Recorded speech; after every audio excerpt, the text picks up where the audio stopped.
Okay, students, so today in this session we will discuss about the variations.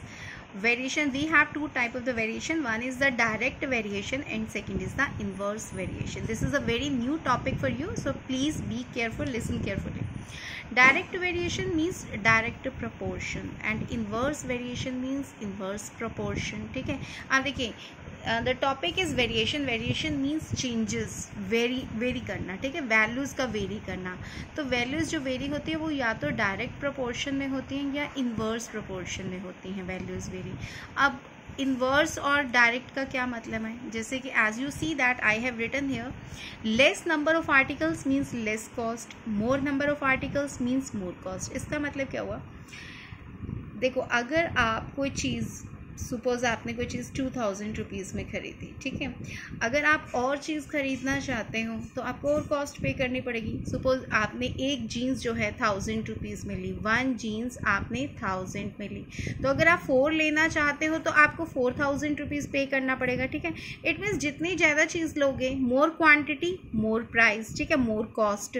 तो इसीलिए हमने लिखा मोर number of articles means more cost. तो दोनों ही चीज़ें इंक्रीज हो रही हैं. क्या आपके पास नंबर ऑफ जीन्स इंक्रीज हो रही हैं तो आपके पास से नंबर ऑफ मनी भी जो है वो भी आपका अमाउंट जो है ज़्यादा निकल रहा है. ठीक है, ज़्यादा जा रहा है, आपके पास से खर्चा आपका ज़्यादा हो रहा है.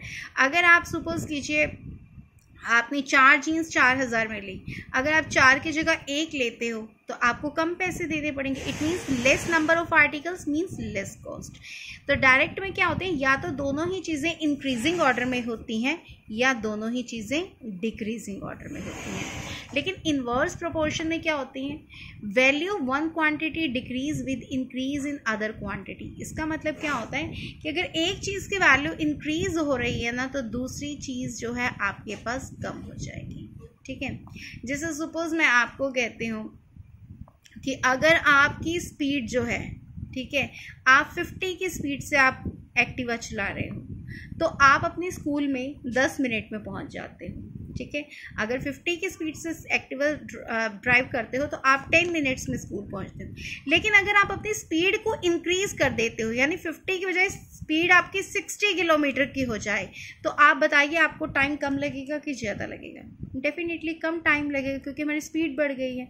अब स्पीड बढ़ी तो टाइम कम हो गया, यानी एक चीज़ हमारी इंक्रीज हो रही है, स्पीड इंक्रीज हो रही है तो टाइम क्या हो रहा है, डिक्रीज हो रहा है.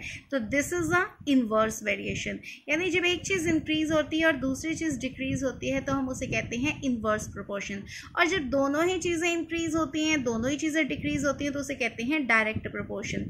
जैसे सपोज मैं कहती हूँ आप अगर 5 मिनट के अंदर, सपोज आप 5 मिनट के अंदर आप अगर जगाधरी पहुंच जाते हो, यमुनानगर से जगाधरी ड्राइव पहुंच जाते हो, तो आप 10 मिनट में कहाँ पहुंचोगे. डेफिनेटली अगर आपकी सेम स्पीड है तो आप ज़्यादा डिस्टेंस कवर करोगे.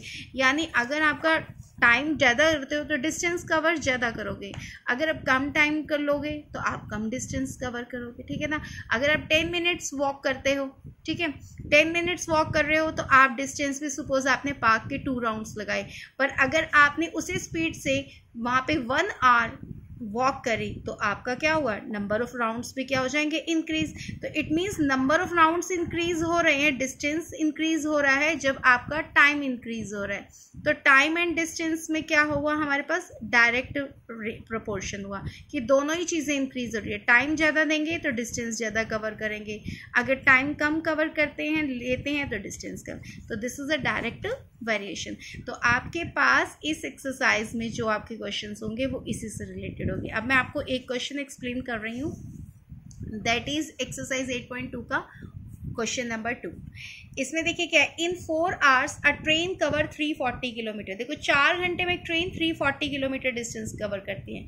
तो what distance would the train cover in 9 hours travelling at the same speed. अगर ट्रेन सेम स्पीड से जा रही है तो 9 आवर्स में कितना कवर करेगी. अब यहाँ पे 2 चीज़ें हैं हमारे पास, एक तो टाइम और दूसरा क्या है, डिस्टेंस. ठीक है, तो हमने देखो टाइम आपके पास 2 टाइम्स दे रखा है, 4 आवर्स 9 आवर्स, और डिस्टेंस आपके पास 1 टाइम दे रखा है. तो सबसे पहले मैंने यहाँ पे एक बॉक्स बनाया जिसमें दो क्वांटिटीज ले ली, एक टाइम और दूसरी डिस्टेंस. तो टाइम क्या है 4 आवर्स, तो डिस्टेंस कवर हो रहा है 340. अगर टाइम 9 आवर्स होगा तो क्या होगा, डिस्टेंस x ले लिया, हमें नहीं पता कितना डिस्टेंस कवर करेंगे x। अब आपको यहाँ पे ये पता होना चाहिए कि इसमें डायरेक्ट वेरिएशन है कि इन्वर्स। तो आप ध्यान से खुद सोचिए कि अगर टाइम ज़्यादा हो रहा है तो डिस्टेंस भी ज़्यादा होगा। 4 घंटे में अगर आप 340 किलोमीटर का डिस्टेंस कवर करते हो तो 9 आवर्स में डेफिनेटली ज़्यादा ही आप कवर करोगे। तो this is a direct variation. तो डायरेक्ट में क्या करना होता है, आपने क्रॉस मल्टीप्लाई, जैसे 4/340 is equal to the 9/x। तो this is a direct variation. Direct में हमने क्या करना है, क्रॉस मल्टीप्लाई। तो 4 को मल्टीप्लाई किया x से और 9 को किया 340 से। इस तरह से आप इसकी वैल्यू, आपके पास x की क्या आ गई 765। तो 765 kilometre distance covered in 9 hours. आप इसी तरह डायरेक्ट प्रोपोर्शन के क्वेश्चंस कर सकते हैं। Thank you.